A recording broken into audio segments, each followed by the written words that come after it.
It's the 10th of June, it's a very windy day. It's also very sunny up there, but down in the allotment it's very dark and woodlandy. The weeds have had a field day despite how dark it is. Ugh. The potatoes are just flopping over. I'm very much looking forward to harvesting these. I hope you can hear them above the wind. The cabbages are not a complete washout. I mean, this netting has helped somewhat, and the peas are doing all right. I've got more stuff to go in.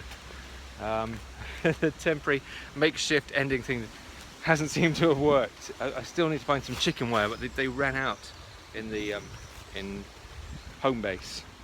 So something to attend to. Yeah, it is. It feels like nature is getting the upper hand this time round. Certainly, look at this. That's a log pile and it's covered in bindweed, but that shouldn't take long to rake off. One of the jobs for today is these enormous beans. Look at the size of that. Look, it's like everywhere.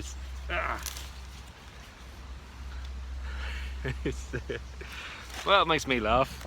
And then the peas as well. It's just a sea of enormous fallen over beans.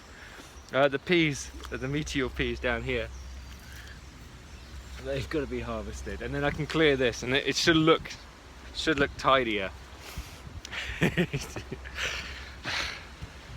What else is going on? Not a lot. Oh, carrots. Well, I've learnt my lesson with carrots. I mean, it doesn't matter how big the sprout is above the soil, it's what's below that counts. Right, I'm going to stop laughing, I'm going to actually do some work.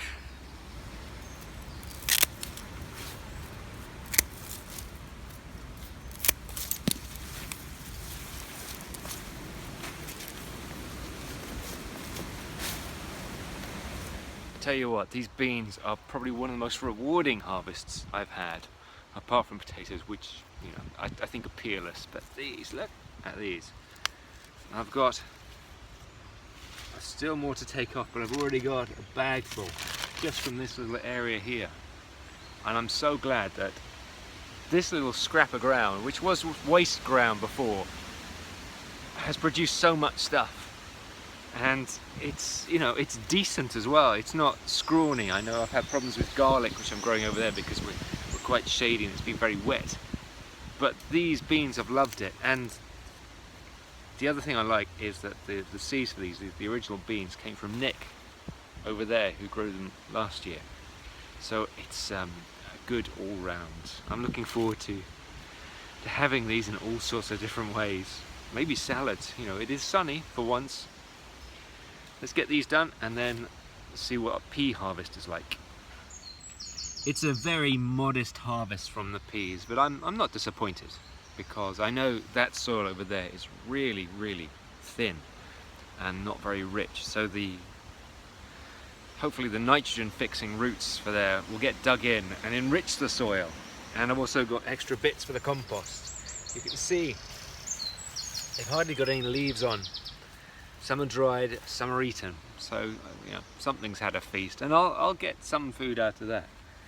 That means we've got this clear area now, so I've got to dig that over and then probably mulch it or something just to keep the weeds down, because that's going to be the next job. Well, actually I might pull some onions first and then sort of clean things up. Things always look better when they're a bit tidier. Now, in amongst the weeds I have a few Japanese onions, but not many, and I'm going to lift them out. Not too bad. Don't smell particularly strong. These didn't do very well this year, and I think that's a number of factors. Not least that I've had to work around this bed, and they got pulled out by pigeons and what have you. So I think these are good enough to bring in. They make a good salad onion, I think. So we get more. Looks like I'm going to have peas and beans and onions for lunch. I need to grow some lamb or something, some beef.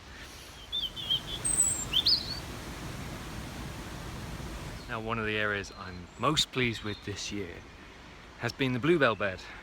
It's incredibly dry up here. This is the top of, well, you can see the allotment full of weeds and lushness down there. This is the top of the plot, and it's almost bone dry despite being rainy for pretty much a month. You can see I planted these bluebells in a line so I can see what's a bluebell and what's a weed, and it's made it a lot easier just to clean around it. And they've done really well, and the weeds have done really badly, so it's good all round.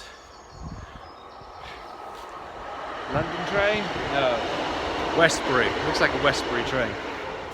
So because they're in a row here, you know, it gives us a bit of colour, and hopefully they're going to seed already. And then what I'm going to do is put another line in here, and hopefully this will all be bluebells in springtime. I did put snowdrops in, but they didn't like it particularly, so bluebell's definitely the way to go up here. I've got some down in there amongst the nettle patch, which I might dig up the bulbs and transplant them up here. That will save me some money. But it's looking good. A little bit of tidying goes a long way. We don't mention this bit. No. Now, if you saw when I was putting the peas in a while back, I had some fleece, some wool, which Jake got when he had his meals packed as an insulation thing, and I put it down just as a mulch around here, and it was all right, but it blew away, so that wasn't so good. So what I decided to do over here of the sprouts I've just put in is get, there it is if you haven't seen it, insulation made of wool, is to lay it out and just rip little holes in. And it looks pretty, it looks good, I mean, apart from anything else. So hopefully this will keep the weeds down. It'll let the water through, and then it's going to rot down and just improve the soil. Hopefully reflect some light back up, so all good things. I probably need to peg it down though, because it does get quite windy, and even with the pigeons, it might not fool them, so I think I might have to cloche or net these. But yeah, I'm hopeful for this. Well, that's the sprouts all closhed up and underneath in the wall. I haven't got a cloche for this one, so I'm going to have to buy one for that. What else? Oh, we had stray potatoes in there, so I've got some bonus potatoes for my lunch. And the garlic I've dug up, it's the giant garlic, which hasn't turned giant, but that's fine. Garlic is garlic. I'm just going to rake this over, clean that up, and I think that's going to be it for today. Thank you very much for joining me. We'll see you next time.